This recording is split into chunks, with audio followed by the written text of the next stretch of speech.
Hey, what's up, guys? This is Benny Ricciardi with rotocurve.com, and I'm here with our NBA fades video for Wednesday, February 10th.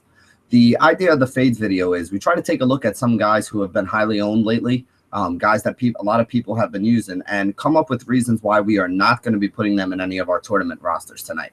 Remember, some of these guys might still be pretty solid cash game plays, but the idea is we're looking for upside for a tournament. You don't fade anybody in cash anyway, so it doesn't really make a difference. But these are guys who we think do not deserve to be on your tournament rosters tonight. So let's call up the slideshow and talk about three guys who have been highly owned lately that we don't think are going to be very useful tonight. The first guy we're going to talk about is Chris Paul at 9,100. The next guy is Anthony Davis at 9,700. And the third guy is Nikola Jokic at 6,100. Now, Paul was in a decent total game with a total of 200 points against the Boston Celtics. Boston has been very tough on opposing point guards this year, but Paul hasn't reached over 4.6x value in his last 7 starts. His assists are down to only about 7 or 8 a game. Again, it's a tough matchup here against Boston, so we're not expecting a ton of upside. He is still scoring about 20 points and grabbing a few boards, but at the price that he's at right now, you really need him to go big. At 9,100, you basically need a minimum of about 45 fantasy points out of him with 55 is what you'd really need to give him some tournament upside.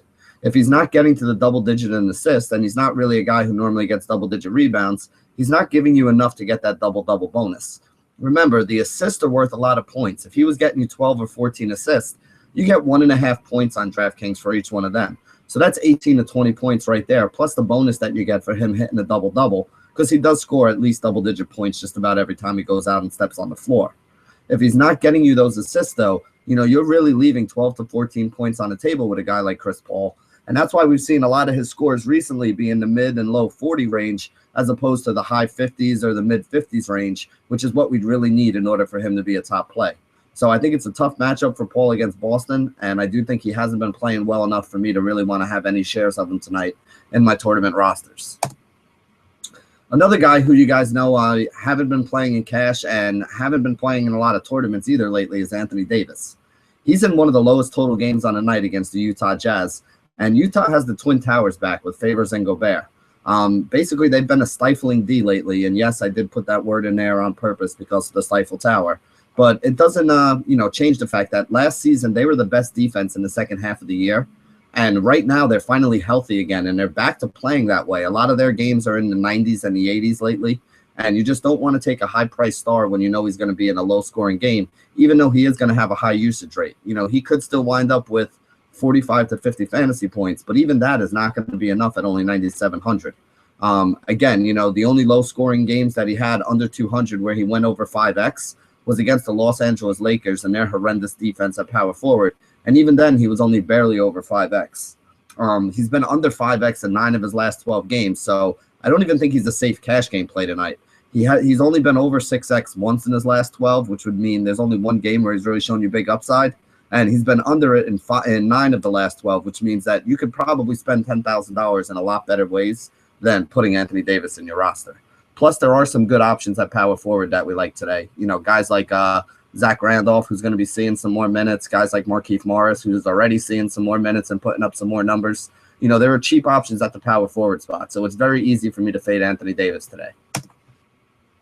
The last guy who's going to be nowhere near any of my rosters is Nikola Jokic. Now, you guys know we talked about him a lot in the last week or so because he started seeing a bunch of minutes and he was producing some really good fantasy games, 35, 38 fantasy points on a pretty consistent basis. It is a decent spot for him tonight versus Detroit, but, Coach Mike Malone is really messing around with the rotation. Jokic played 25, 18, and 13 minutes in his last 3 games, and there's no way you can justify paying $6,100 for a guy that's only going to play, an average of basically 19 minutes over the course of the last week.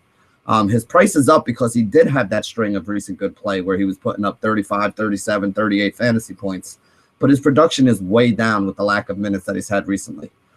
He also has a chance of getting in foul trouble trying to guard Andre Drummond here.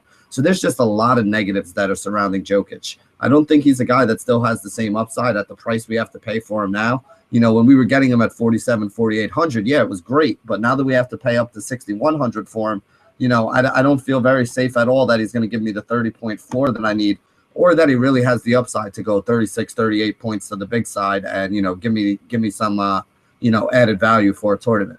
At this point, I think it's a tough matchup. It's a tough game for him. And, with the way the minutes have been working out lately, he's just not somebody that I can recommend you guys using in your tournament rosters. I do think he still will be highly owned because there are a lot of people that are still on that train. And that's why I think some of these guys are going to make for really good fades today, because they should have some decent ownership. And I don't think any of them perform up to what we expect them to do. So staying away from these guys is going to give you a leg up in your tournaments. So that wraps it up for our NBA fades video, our last one before the All-Star break.